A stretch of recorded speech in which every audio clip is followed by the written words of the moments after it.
열왕기하 23장 21절에서 30절 말씀. 왕이 뭇 백성에게 명령하여 이르되 이 언약책에 기록된 대로 너희의 하나님 여호와를 위하여 유월절을 지키라 하매.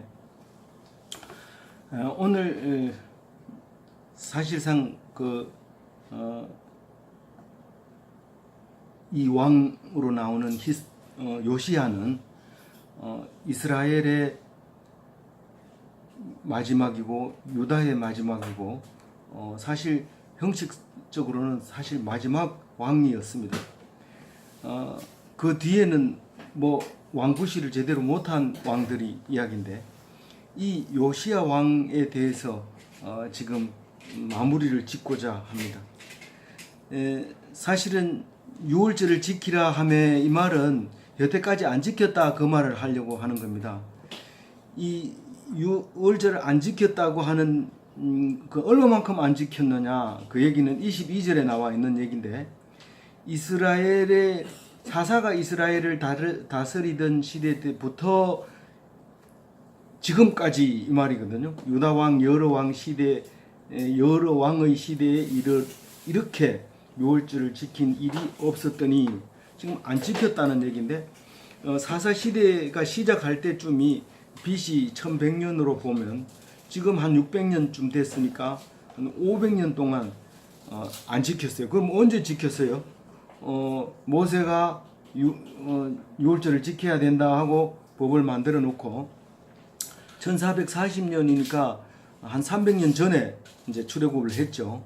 출애굽을 해서 이제 출애굽한 것을 기념으로 유월절을 지키는 거예요. 유월절이 뭐를 지키는 거라고요?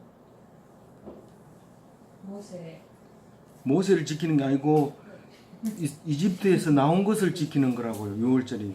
근데 이집트에 나온 게 언제라고요? BC 한 1400년쯤 되니까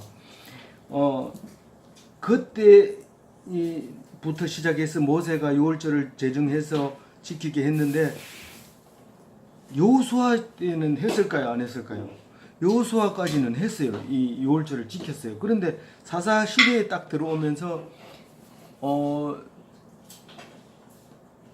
사사 시대에는 어떻게 살았어요? 자기 소견에 옳은 대로 하느라고 유월절에는 안 지켰어요. 그래서 유월절부터 지금까지가 한 500년쯤 된다고요. 우리 이시 조선이 500년 정도 되는데 그 기간 동안에 유월절을 모르고 살았던 거죠. 그러면서 근데 사실은 역대하를 보면 히스기야가 유월절을 지키려고 한 이야기가 나옵니다. 역대하에는. 그리고 요시야가 안 했느냐, 요시야 했다는 이야기도 역대하에 나옵니다. 그러면 요시야 이후에는 안 했느냐? 여기서는 지금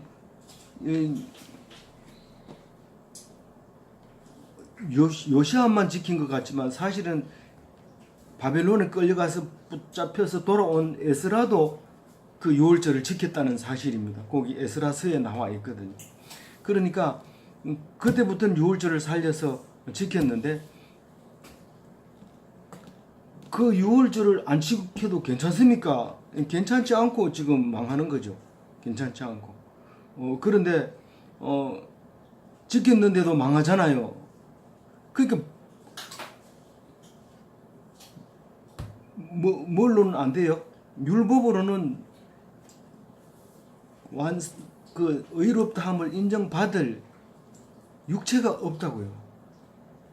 그래서 할 수 없이 뭘로 의롭다함을 인정하게 하셔요? 믿음으로 말미암아. 율법으로는 도저히 아무리 잘해도 의롭다, 네가 옳다 얘기할 사람 할 육체가 없다는 거예요. 그러나 믿음으로 의롭다함을 받는다. 그걸 누가 완성하신 거예요? 예수님이 유월절을 파기해서 그런가요? 유월절을 파기한 게 아니라 유월절을 얼마나 잘 지켰는지 완성하는 거예요. 자기가 어린 양이 되고, 자기가 제사장이 되고, 자기가 모든 죄를 다 짊어지고 갔기 때문에 우리는 그것을 믿기만 하면 유월절은 안 지켜도 되고, 제물이 없어도 되고, 제사장이 없어도 되고, 그렇게 되는 거죠. 그 이야기를 지금 22절에 하고 있는 겁니다. 23절은 이제 그때가 언제였느냐 하면 요시야 왕 18년, 요시야가 나이가 8세의 왕이 됐으니까 지금 26세가 된 거예요. 그런 나이에 지금 했어요. 우리 하다샤는 26세가 돼가는데 아직도 이러고 있는데 그리고 이제 그 큰 일을 했어요. 그걸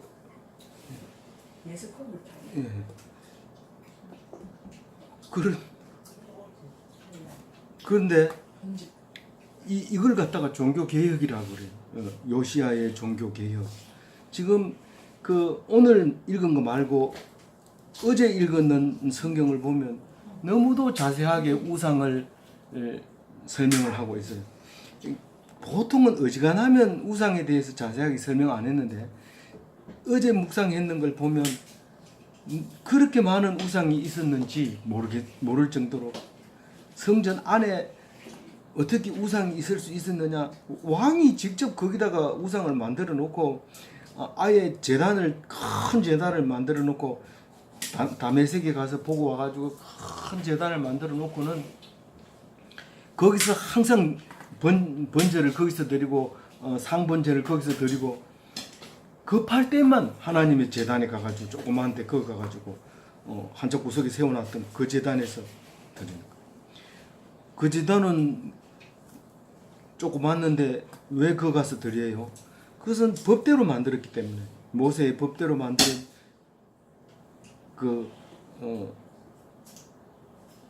누구의 제단이었죠? 솔로몬 왕이 만든 그런 제단인데 그걸 그렇게 박대를 했던 거죠. 그러니까 이게 요시야가 그것을 싹 없애는데 엄청 가지수로 말하면 엄청 많이 했어요, 일을. 그런데 그 종교 개혁이 우리는 요시야를 보면 감사하잖아요. 얼마나 참 요시야가 아니었으면 율주를 잊어버릴 뻔했어요. 근데 그것을 성경을 찾아가지고 그것을 해석하고 물어보고 그렇게 해서 그걸 실천하기 시작하잖아요. 그러다가 예수님이 오셔서 그것을 완성시키니까 너무 기쁘잖아요. 근데 1500년 돼가지고는요, 1500년 돼가지고는 그만 또 잊어버리고 율법주의로 가고 교황이 권력을 가지고 있고 무소불위의 권한을 갖게 되는 거예요. 그러니까 종교개혁 해야 돼요, 안 해야 돼요? 해야 돼요. 그 1517년에 이제 종교개혁이 되잖아요. 그리고 지금 몇 년 됐어요? 이제 500년 지났잖아요. 1500년에서 지금 2018년 됐으니까 이제 500년 됐잖아요. 종교개혁 500년입니다. 그럼 종교개혁 500년 됐으면 이젠 종교개혁 할 필요가 없을까요? 지금 개신교가 또 율법주의로 빠져 들어간다는 거죠.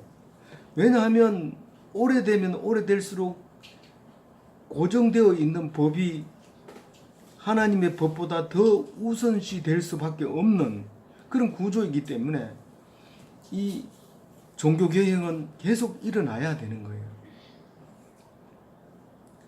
지금 다른 말로 얘기하면 우리가 성경을 지금 잘못 보고 있는 부분이 없느냐 그 말이죠. 성경을 봐야 되는데 성경 안 보고 교회라고 말하는 경우가 없느냐는 것을 생각해 보자는 거죠.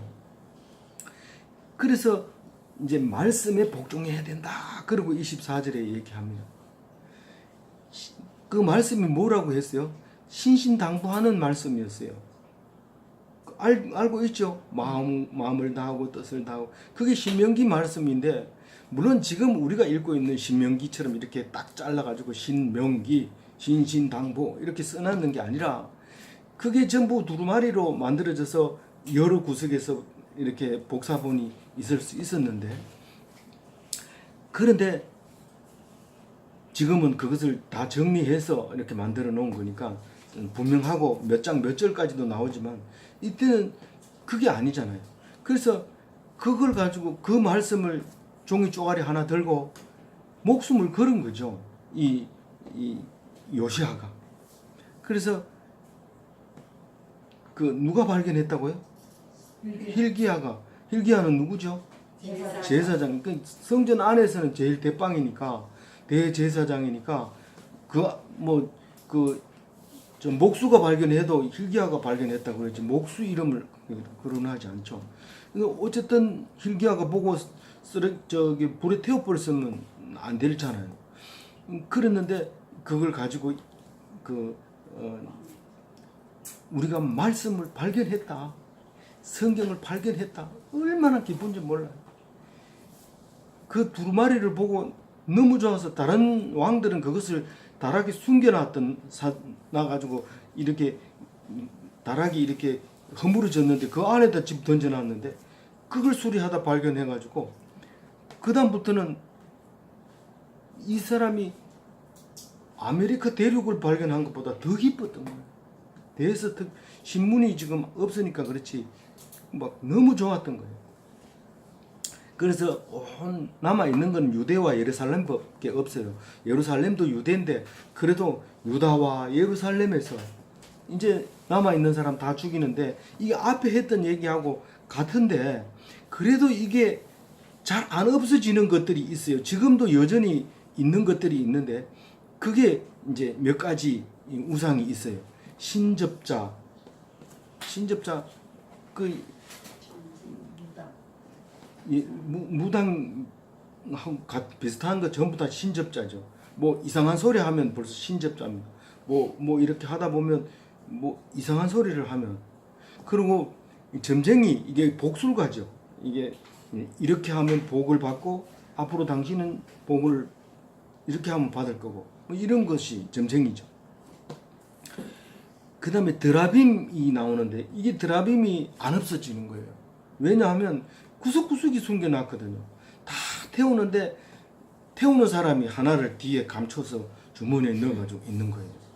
이게 뭐냐 하면 이 조그만 인형인데 목각 인형인데 이것만 이렇게 그 모양을 보면 뭔가 이 신령한 기운이 나오는 것 같은 그런 게 있는 거예요. 왜냐하면 지금은 뭐 사람하고 똑같은 인형도 나오고 이러니까 신기한 게 없었지만 그때 당시에는 아마 그것이 어떤 특별한 기운이 들었던 거예요. 그리고 그 라헬의 그 아버지 그 드라빔을 훔쳐올 때 말 안장에다 감출 정도로 작은 거였던 거죠.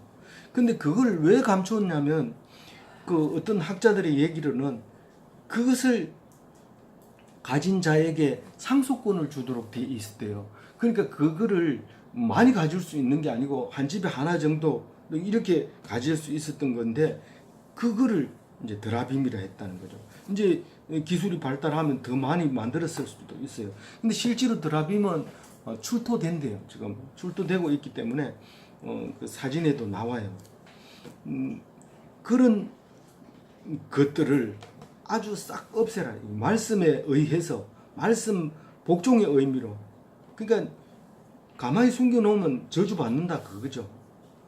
그리고 다른 여러 우상도 다 치우고 가정한 것을 다 없앴는데 그게 율법을 이루려고 하는 거죠.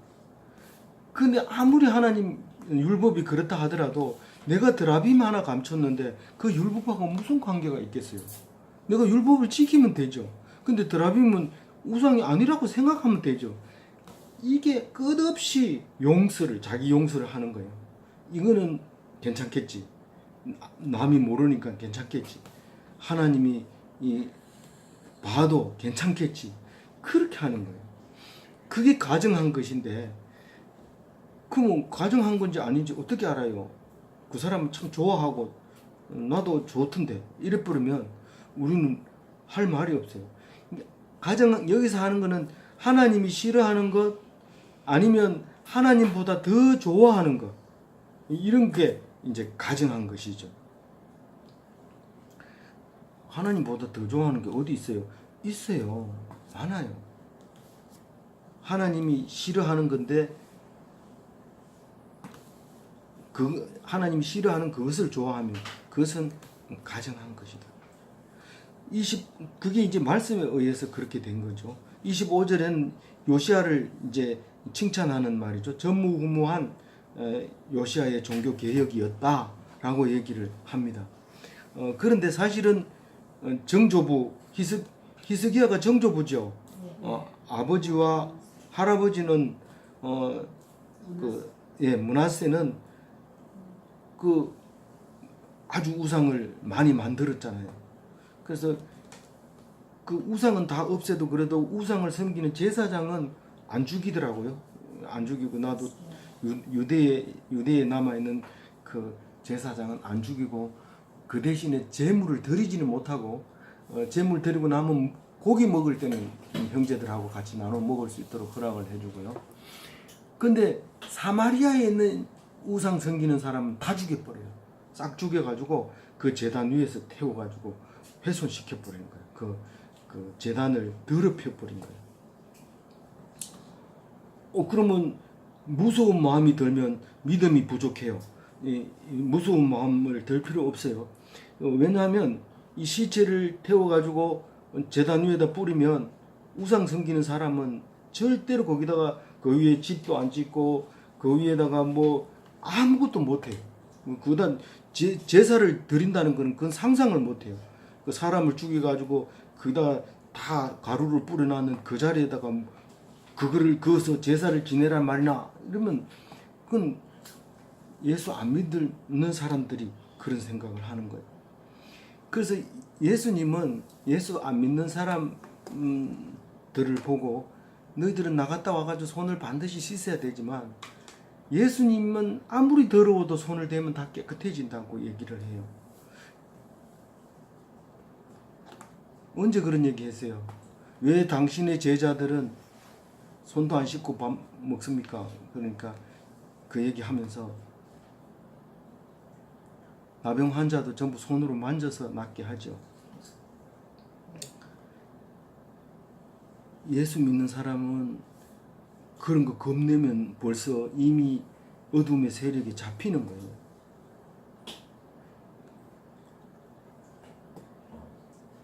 그래서 25절에 전무후무한 요시야의 종교개혁이라고 표현을 했지만 사실은 정조부가 히스기야가 이미 했다는 것을 어디에서 얘기하고 역대하에서 얘기하는 걸 보면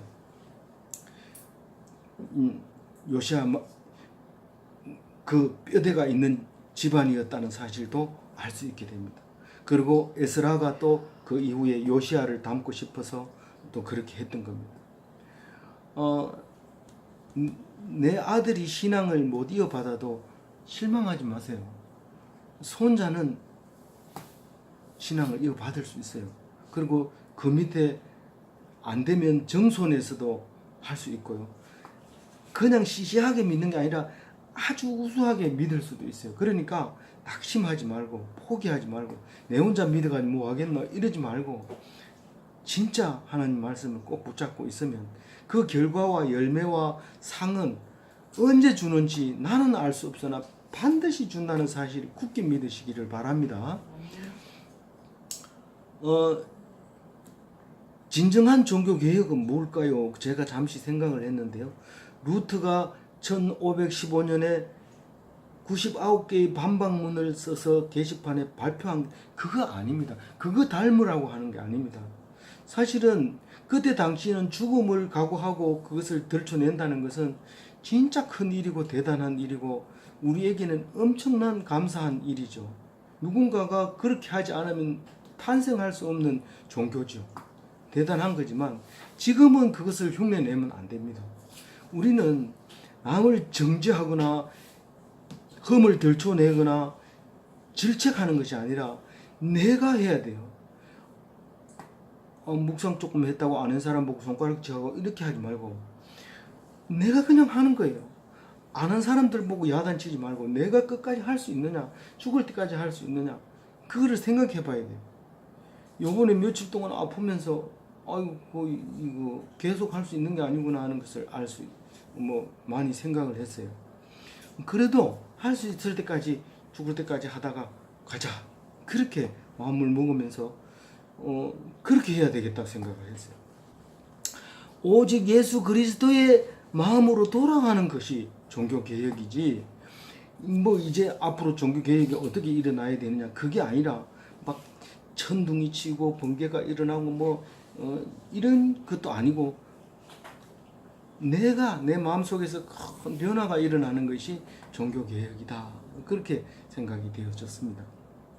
그러나 아무리 종교개혁을 한다 하더라도 하나님이 진노는 멈출 수가 없다고 26절에 말합니다. 유다를 멸하기로 작정한 그 진노는 꺼지지 않는 맹렬한 불같이 진노하신 건데,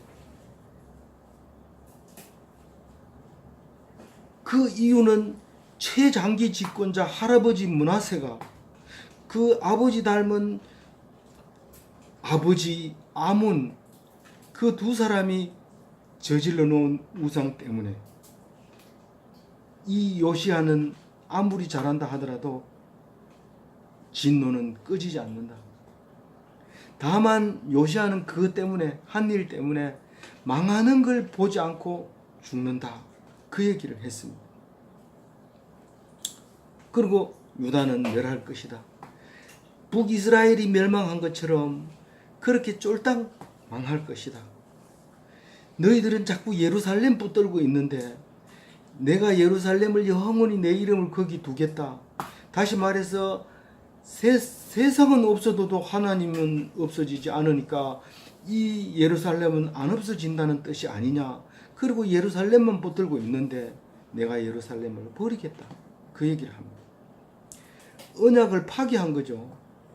우리가 아무리 잘못해도 하나님은 언약을 파기하지 않겠다. 이것은 내가 가지고 있는 것이 니하고 내하고 두 사람의 쌍방 약속이 아니라 나의 언약이다, 그렇게 얘기를 했지만 오래 참으시는 하나님이 진노하시면 참지 못합니다. 그래서 유다는 망해요, 안 망해요? 망하지만 다윗의 왕위는 망해요, 안 망해요? 다 망해서 온 산을 다 태워 초토화시켰는데, 전문가가 마이크를 갖다 대니까 회복되는데 한 30년 걸립니다. 봄이 되니까 풀이 나고 싹이 나고 나물이 자라고 사람들이 올라가서 나물 뜯는데 그 다음에 숲을 이루어요. 그게 사람 생각하고 다르거든요. 그 땅 밑에 30cm가 달아가지고 그 씨가 다 죽었다 하지만, 우리가 보기에는 그렇지만 하나님께서 단열재로 덮어가지고 열이 안 가도록 씨앗을 보존해서 봄 되면 다시 올리는데, 사람이 볼 때는 다 망한 것 같아도 그 그루터기에서 싹이 나고 하시는 것이 바로 하나님의 역사입니다. 우리는 전부 다 많은 사람이 가는 길을 갑니다. 그래서 자녀들에게도 그렇게 가르쳐 가지고 애들한테 물으면 항상 이렇게 얘기를 해요. 왜 나만 그래요? 뭐 어디 오라 그러면 그 몇 명 가요? 그러고 친구 보고 니 가나? 이런 물어보고, 친구가 안 가면 안 간대요. 근데 니 친구가 지옥 가면 니 갈래?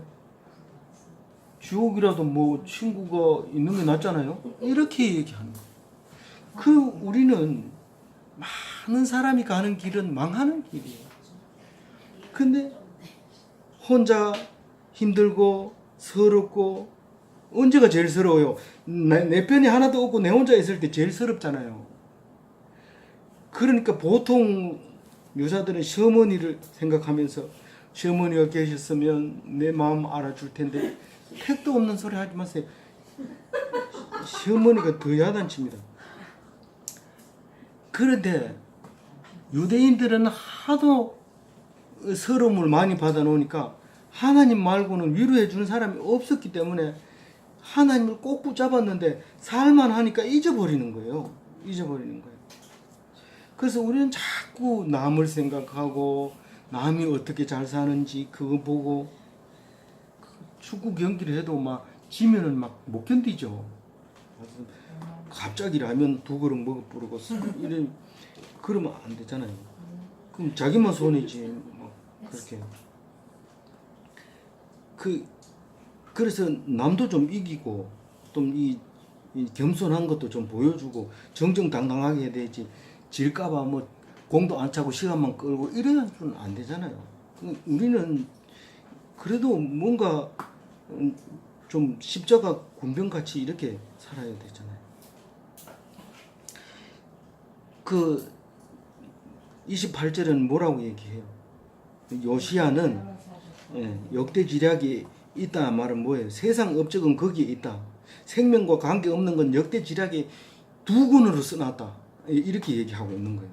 근데 성경은 2페이지밖에 안 썼어요. 왜냐하면 하나님 앞에서 코람데오 앞에서 선악은 성경에 길게 쓸 필요 없다. 하나님 편에 서 있으면 선한 거고 하나님 편에 서지 않으면 악한 거다. 그럼 뭐 성경이 얇아야 되는데 왜 이래 두꺼워요? 두꺼워요. 좀 읽기 힘들어요. 하늘을 두루마리지 않고 바다를 먹물 삼아도 다 쓸 수 없는 감격스러운 말씀들이 다 기록되어 있습니다. 요시아는 몇 년 통치했어요? 31년간 통치를 하고 요시아는 어떻게 죽는지 29절에 나오죠. 이 우리 영화로 아마겟돈 영화가 나오는데 이게 이제 멸망의 전쟁 마지막 전쟁입니다. 종말의 전쟁이라고 얘기를 하는 아마겟돈 전쟁이 그 영화가 어디에서 나왔어요? 요한계시록에서 나왔죠.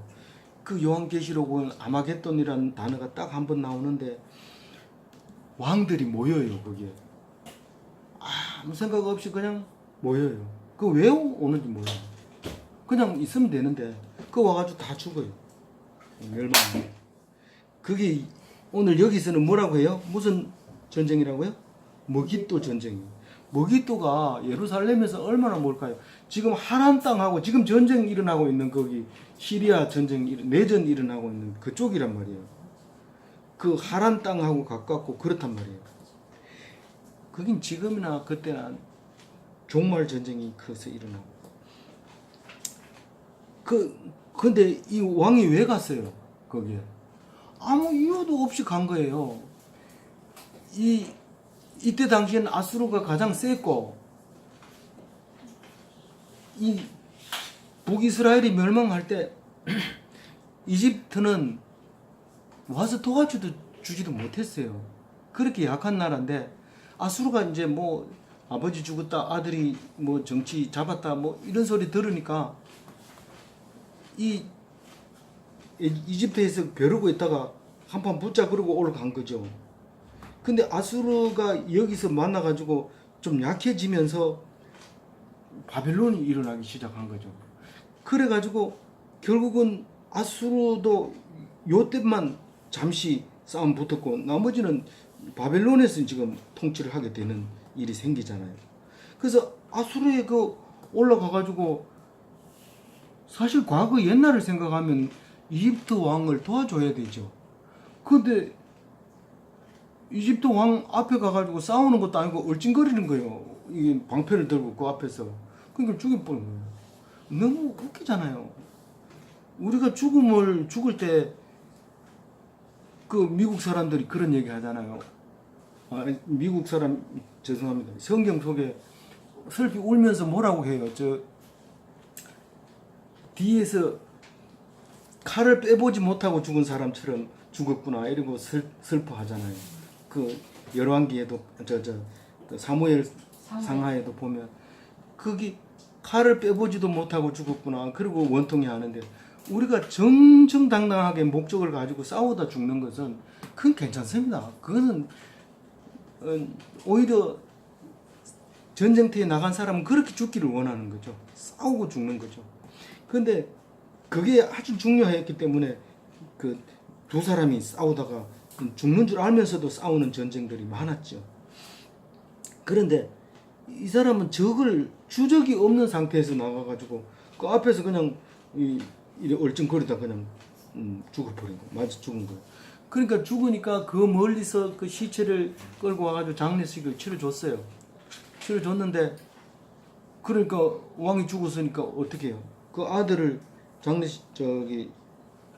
국민들이 이제 왕을 세우는데 이게 또 넷째 아들을 세웠어요. 그게 잘 모를 것 같아가지고 세운 것 같아요. 그래서 세우고 나서 이집트 군대가 거기서 아수르하고 싸우고 오는 도중에 보니까 왕을 죽였는데 뭐 왕이 하나 있는데 조그만 게 있거든요. 그래가지고 그걸 막 끌고 가요. 끌고 가고 누구를 세워요? 둘째 아들 여호와김을 세워요. 세워놓고 이제 갔는데 갈 때는 이제 조공을 받아가지고 갔죠. 갔다가 나중에 누가 죽여요? 아수르가 이제 저기서 그 바벨론이 커가지고 이제 와가지고 암살시켜버리고 암살시키니까 자동으로 이제 그 아들이 여호야긴이 이제 왕이 됐어요. 석 달 만에 와가지고 다시 와가지고 여호야긴을 붙잡아 가버리고 누구 할래 이러니까 시드기야가 저요 이러니까 그리고 셋째 아들이 이제 해가지고 시시하게 이제 마감하고 붙들려간 여호야긴이 이제 예수님의 조상이 되는 거죠. 스룹바벨을 낳아가지고 스룹바벨이 돌아오게 되고 이제 그렇게 되는 거예요. 그 가느다란 씨 상교만 하고 땡친 여호야긴에게서 이제 영원한 왕위를 이어갈 수 있는 순이 나오게 되는 모습을 봅니다. 그 씨앗에 대해서는 그 DNA에 숨어 있는 DNA에 대해서는 우리는 눈으로 보지도 못하고 알 수도 없는 거지만 하나님께서 거기다가 숨겨놨다는 사실을 알 수 있게 됩니다. 그래서 사실은 우리가 요시아가 안타깝습니까? 좀 집에 가만 앉아 있지. 사실은 가만 앉아 있어도 이집트가 내려가면서 그냥 놔뒀겠어요. 또 그러면 이집트하고 상대해서도 죽었을 거고, 또 그렇다고 해서 아수르하고 붙어도 뭐 니 잘했다, 내 오지 마라 했는데 와가지고 우리 이기게 해줘서 고맙다 이렇게 할 수 있는 게 아니었던 거죠.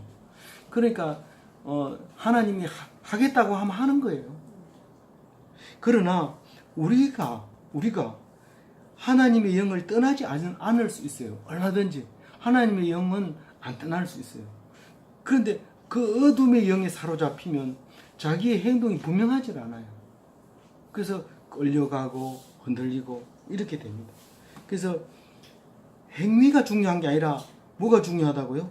믿음이 중요합니다. 믿으려니까 뭘 알아야 돼요? 말씀을 알아야 돼요. 그 말씀을 알라니까 뭐가 필요해요? 성경이 필요하죠. 근데 성경 없는 사람 없잖아요. 성경은 있는데 뭐가 없어요? 시간이 없잖아요. 그 시간이 없지만은 20분은 있으니까 유튜브는 들으세요. 그럼 돼요. 그러면 제가 딴 얘기한 게 아니고 성경 말씀을 얘기하는 거니까 그냥 틀어놓고 자면 돼요.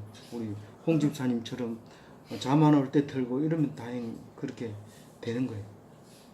그러면 공부 하나도 안 해도 잘했다 이러면서 하나님께서 상 주실 것이라고 믿고 그렇게 듣는 거죠. 예, 그리고 30절에 뭐라고 얘기하냐면 순조로운 장래 예루살렘에 예비된 무덤에 안장되었다. 그리고 넷째 아들이 왕이 되었다.